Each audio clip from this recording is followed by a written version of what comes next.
Your brain doesn't get louder at night by accident.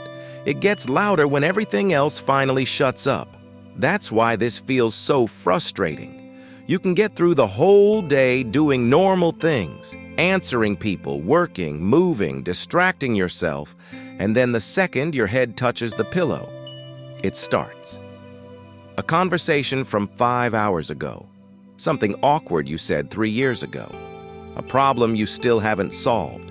A future scenario your brain suddenly treats like an emergency.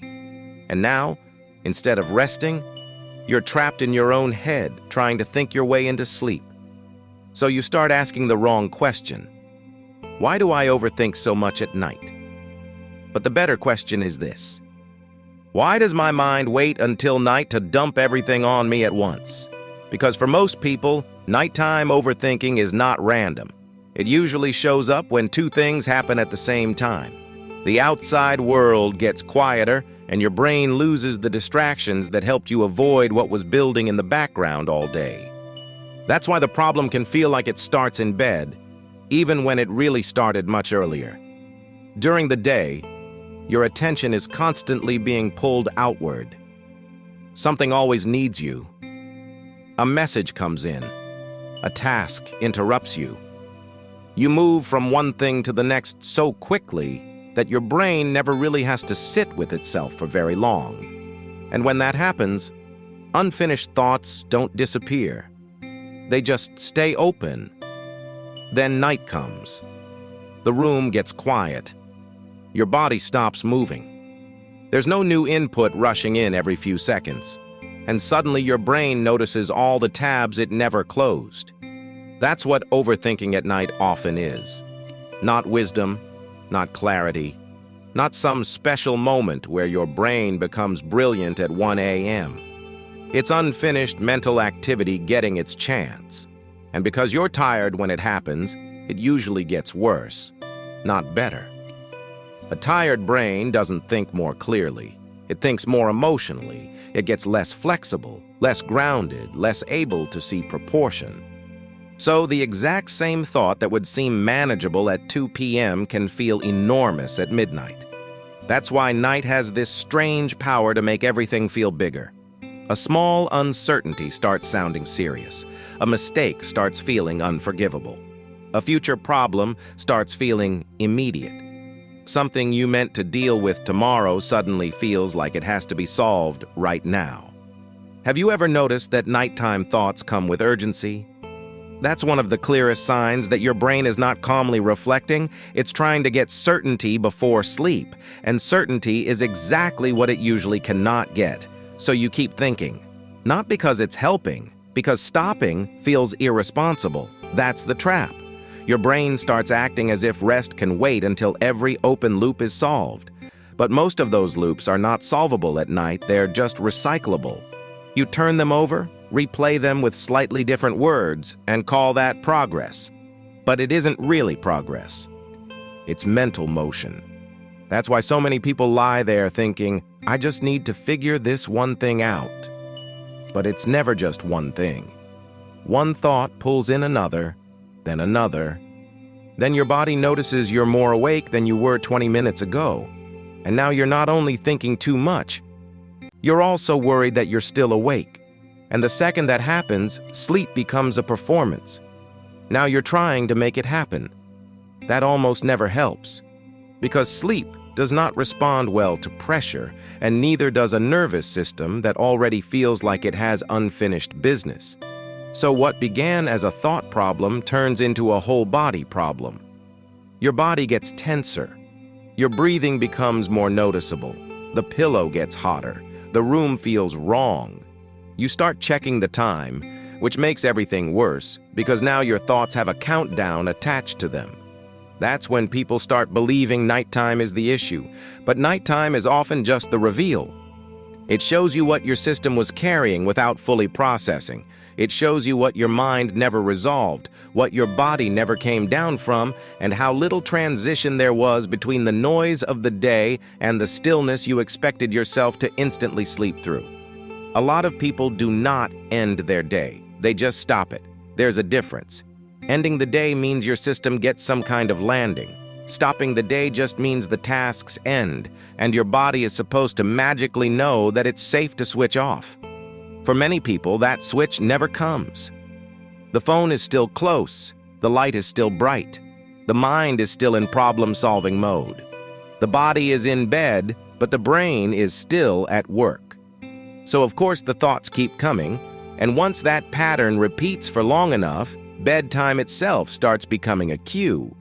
Your brain begins associating the quiet, the darkness, and the stillness with mental noise. Not because bed causes overthinking, but because bed has become the place where overthinking finally gets uninterrupted airtime. That's why some people start dreading sleep without admitting it. They say they're tired, and they are. But another part of them knows what's waiting when the lights go off. More thoughts, more replaying, more future scenarios, more trying to get relief through thinking, even though thinking is the very thing keeping relief away.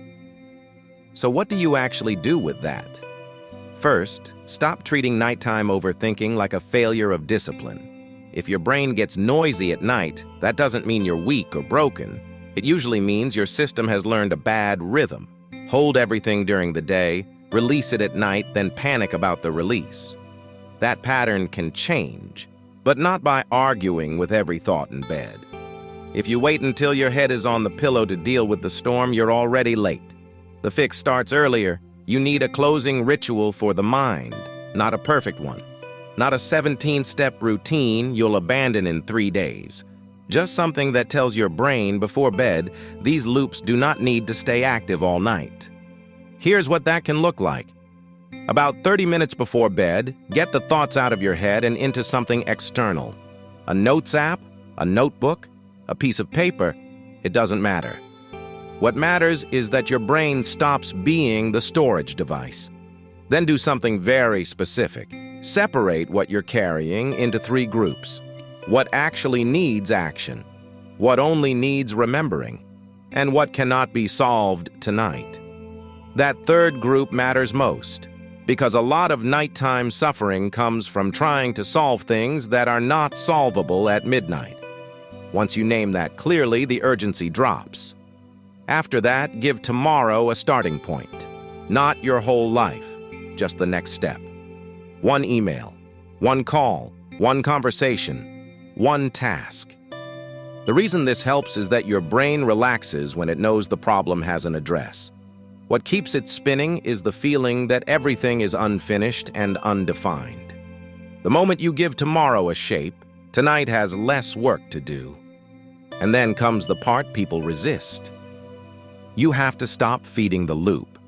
That means no checking the time every few minutes, no Googling from bed, no convincing yourself that one more round of thinking will finally bring peace.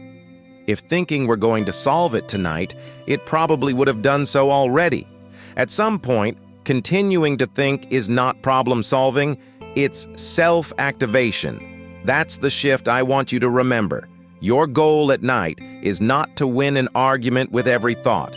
Your goal is to stop treating every thought like it deserves a full hearing. Some thoughts are just mental leftovers. Some are stress with words on top of it. Some are the brain's version of static. You do not need to solve static. You need to stop amplifying it. So if your brain gets loud tonight, try this. Don't ask, how do I make every thought disappear? Ask something better. Has my mind brought me a real problem, or has it just brought me an awake brain looking for closure? Because once you realize your brain is chasing closure, not truth, you stop respecting every thought quite so much. You stop assuming that urgency means importance. Very often, nighttime thoughts are not the deepest or most honest thoughts you have. They're just the loudest, and loud is not the same as true. If you want one thing to test tonight, make it this. Don't go straight from stimulation to bed and expect your mind to land cleanly. Give it a bridge, write the loops down, decide what belongs to tomorrow. Leave the unsolvable things outside the bed. Then let the night be for rest, not for courtroom arguments inside your own head, because overthinking at night is not always a sign that you need more answers. Sometimes it's a sign that your brain never got a proper ending to the day, and if that's what's happening, then the solution is not thinking harder, it's closing better. And if this helped you understand why your brain won't stop overthinking at night, like the video and subscribe, because I've got more videos coming on anxiety, stress, panic, and nervous system regulation. If your nights keep getting hijacked by thoughts that feel urgent but go nowhere, you're not broken and you're not failing. Your mind may just be trying to close the day in the worst possible place. Thanks for watching, and I'll see you in the next video.